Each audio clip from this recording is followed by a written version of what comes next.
আমাদের রাজ্য সভাপতিকে আটকা হলো কেন ওখানে? আমরা কি করে বলবো আটকানো হলো? ওটা তোলার ব্যবস্থা করুন আপনারা। কুচবিহারে তো ওটা আমাদের দিনাটা আছে, কোচবিহার কি করে বলবো? আপনারা ওটা তোলার ব্যবস্থা করুন, নাহলে আমরাও বসবো। ওটা না, এখানে কোনো বসা হবে না। আপনাদের ওখানে যা যদি আপনাদের শুনুন, যদি আপনাদের আসতো করতেন প্রোগ্রাম, আমরা তো ছিলাম তখন এসে আসার জন্য সবাই রেডি। তখন আমরা শুনুন, এটা দিনাটা না, কুচবিহারে কি হয়েছে ওটা আমাদের ইস্যু নয়। আমাদের ইস্যু হচ্ছে তখন আমি নিজে এসেছি, এসে বলে গেছি আপনাদের যে যদি আপনাদের ইয়ে আসে করবেন, আমরা পুলিশ এখানে পাহারা দিয়ে সকাল থেকে পুলিশ পাহারা আছে প্রচুর।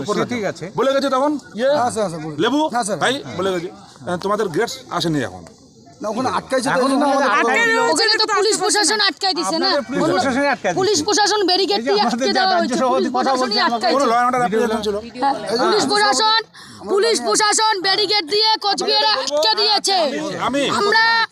আমরা আমাদের লড়াই করব। ওনারা যদি গায়ে হাত দিয়ে কথা বলবে পরিষ্কার হিসাব।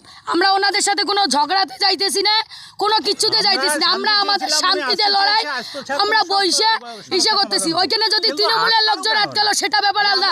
পুলিশ ব্যারিকেড দিয়ে রীতিমতো আটকে দিয়েছে কোচবিহারে, পুলিশ ব্যারিকেড দিছে। এসপি যদি দিনাটায় আসতে পারে, এসপি কুচবিহারের ব্যারিকেড খুলতে পারে না।